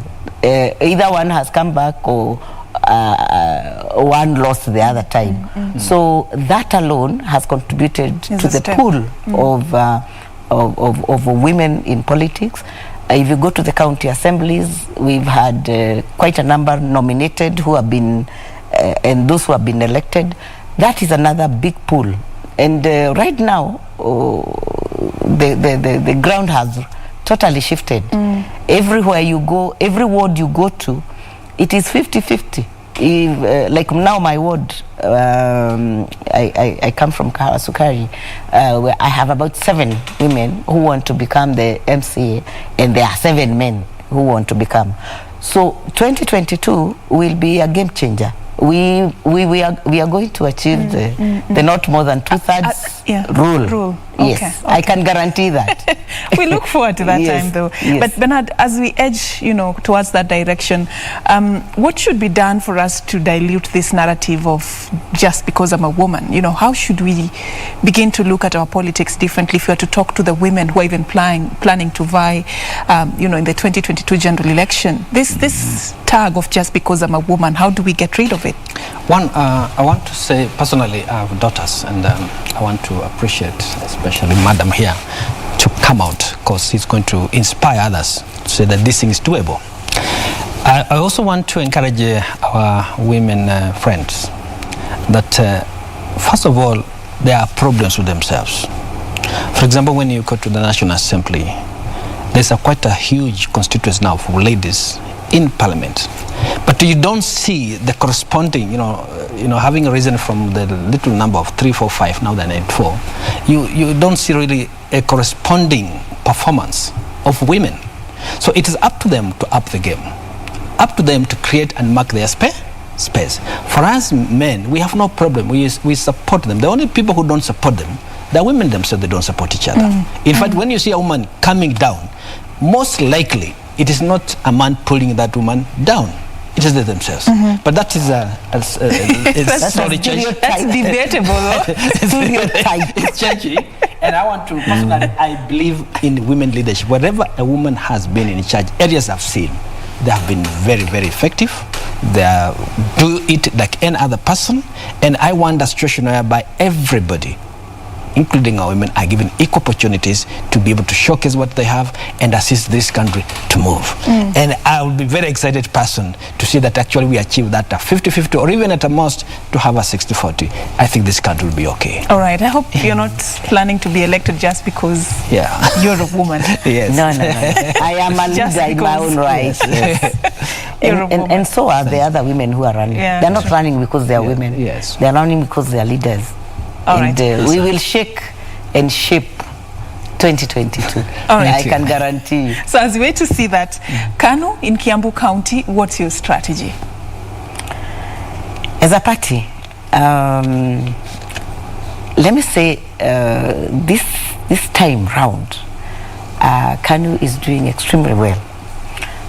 First, from 2018, when we took over the majority seat, Kanu and Jubilee signed a coalition agreement, and within no time, our brother Murkomen was out, and in came Kanu, Honorable Pogisho. That is when our star started flourishing. And we have done well as a coalition government with Jubilee. And right now, I can say it is a very popular party, because somehow Jubilee has eaten itself because of the splinter group. So as a party, we are doing very well. We have attracted quite a number of aspirants. Last week I had a meeting with those who are aspiring to run on a Kanu ticket, and I had over 100 drawn from the different wards of the county. So as a party, we are doing very, very well, and I am sure going forward by February we will be leading in terms of the party that has the highest number of candidates. So I can say we are doing well, and we are also doing very well in western region. DAPK will have a problem. I don't know. I haven't seen them myself. I'm yet to see them. We are going to give them a run for their money. Wait until they hit the ground, because we are in Azimio together. Right. Okay. Yeah. Talking about now, giving them a run for their money. Let's go back to where we started, as we just have a few minutes to wind up this program. And this are direct to you, Bernard. Do you think the One Kenya Alliance could just be the third horse or the spoiler for either Ruto or Raila? I think you're placing it where they are supposed to be a third horse race, or whatever significance it will be, I don't know. It's the democratic. But what we are saying, especially now my brothers, elder brothers in Western, that is Musali and Weta, time is running out. A good leader is one who makes a decision. Yeah? Time is running out. We appeal to them to see sense of moving together, so that jointly we form the next government and we move on. And I think also what I wanted to add on is that Democratic Action Party, because I have to talk about it. One is only 5 months, and we moved very fast to confirm ourselves through a national delegation conference, which in itself, even as we are talking, there are very few parties, including Jubilee, it hasn't had that for a very long time. So, you know, a good party is a party that starts with its people. And we are hoping that we are going to fill that void, including what the KANU has left even in Western. I don't think you're going to have any presence there, especially with the DAP in the house. So be prepared. and also, I just want to take this up because I think we're running out of time. You can confidently say that. I just want to congratulate our party leader who was actually is Disconnect. I have to add that name because it's because of the legal issues, and also the Secretary General Disconnect, and also the general membership that turned out yesterday. They did us proud. And I think they showcased what we can be able to offer Kenyans. And I think we're moving together. And we are going, watch this space. This is a party that the one you are talking about will be a very big party without really coaxing other people. But it just attracts naturally the membership and people to believe in what we do. Yes. Your body language was really telling. I don't know whether you have something to add on what he has said. I can only sympathize with DAK. I want to give you a chance to let it out. Let me tell you. Before I move to something else. Is the party you will meet kwa ground. You know, you just came from Bombers yesterday. You are suffering from the hangover. KANU, we have been working. Let me tell you, my sister. Yes. In every county. We have been working, and you know that. I hope these are friendly. I hope these are friendly fights. KANU has overtaken the ANC and Ford Kenya. So just don't assume that the ground is good for you in Western Kenya, because we are not joking. We have been working quietly and slowly but surely. It's not going to be easy. It's not going to be a walk in the park for any new party that is coming in, because KANU iko kwa ground. Iko kwa ground. And we are doing very well. Yeah, right. In One Kenya Alliance, we are the prefect. So we are the prefect of ANC and Ford Kenya. So we will still have a lot of influence on where they'll be fielding candidates. So and you both talked about your political parties, and also we've seen coalitions and plans to form coalitions. I know between now and the next few months to the general election, a lot is going to be happening. There's so many. You thought you were surprised when the party DAPK was launched yesterday. You're just about to be surprised even further in the next few months. A lot is going to happen. I mean, when we see such political formations, which earlier even Dr. Kimemia said, some of these parties don't have a shelf life to live to the next general election. In whose interest are they formed, and should we then brand them just political vehicles to get positions? Well, you're right. There are political vehicles to get positions. After that? And after that, we have got the position. Now, you can see what do you use the position with. So, to me, I'm not so worried about the mortality rate of parties, because it's normal. Things have, I mean, there are things which have, even shops closed.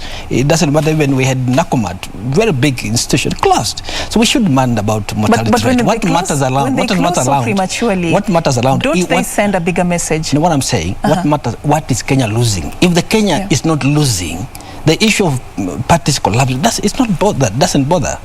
You see, so long as Kenya is moving, so long as they're participating in making that Kenya is moving forward, that's more crucial. But as to how he's falling on the wayside, that's immaterial. Yeah, the strong ones, let them survive. So 30 years from now, at least KANU, we have seen KANU for quite a while. 30 years from now, will we still hear and see DAPK? She's talking about KANU Fresh. The head of state today had to run away from KANU for him to be a president. You know what I'm talking about? A whole chairman. He didn't run abandoned.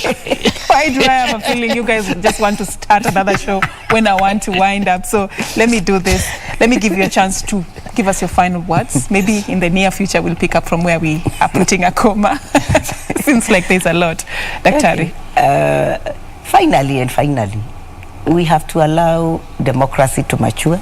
So my clarion call to politicians and political parties, that we respect the Independence Party, and I'm inviting every Kenyan from all walks of life to run on a KANU ticket. You'll be guaranteed free and fair nominations, And to the great people of Kiambu, I'm offering to be your next governor. I am offering servant leadership. I am offering people-centered leadership and God-fearing. That is my call. And I know that God has appointed me to salvage Kiambu from what we have gone through the last 5 years. Okay. In your words, Bernard Masanja. Mine is that as we approach or as we go towards the general elections, let's maintain our country, let's keep peace, despite of the fact that we're going to have very high voltage of political happenings. We appeal to our people to be calm, even if we are provoked sometimes, and allow everybody to campaign freely, sell his ideas, and at the end of the day, we shall have a president. He will just be one person, and whoever will win, he will be a president. So let us be mature, let us accommodate each other, let us not belittle anybody. Everybody has a right to put whatever he has on the table and to be considered by Kenyans. So I want to appreciate and especially appeal to young people to register and take charge of their country. Let them just not be the people in the streets. They can only participate in the election when they take the voters and also participate in voting in he or whoever they want. Otherwise, to my people of DAP, I'm excited. You made us proud. We had a very successful national congress yesterday, and we are hoping that we're going to build up on that momentum to be able to create and mark our space in the political boardroom. You still maintain it has nothing to do with Ford Kenya, Moses Wetangula, and Western Kenya politics? The formation of this party. The only thing that we have something to do is that we're all doing politics. All right. It was just to set the record straight. Thank you so much for creating time, ladies and gentlemen, this morning. Dr. Juliet Kimemia, politician from Kiambu County, vying for the gubernatorial post, and also Bernard Masanja, the SecGen of the Democratic Action Party of Kenya. Thank you once again for creating time. We're going to be paving way for the Swahili version of the program.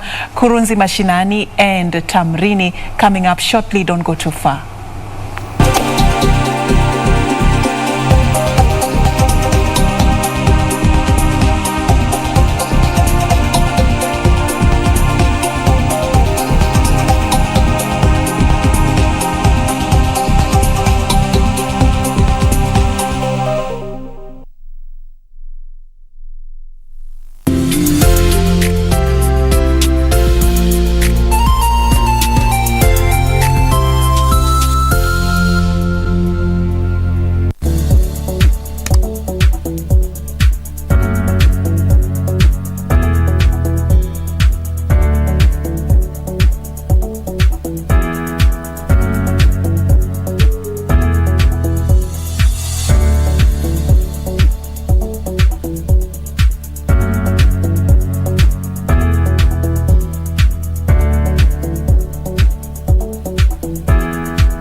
Paid to have it checked out 3 times. And I remember the last time you told me that all possible risk had been eliminated. Did you follow that? Or did I just make things worse? I'm willing to answer your question. As long as we can have our own house. And you and Mai have good lives. What is it that he wants?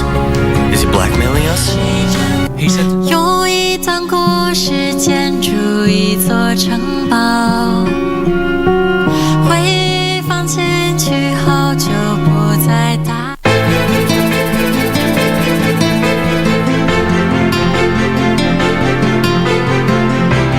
Inaonyesha kuwa utakuwa na hatari kubwa sana. Hatari gani? I'm tired. Akili, nimechoka. Sasa uko hata kulipa mshahara bila kufanya kazi. Mara uko sawa, mara unabadilisha mawazo. Mimi nitakuelewa vipi?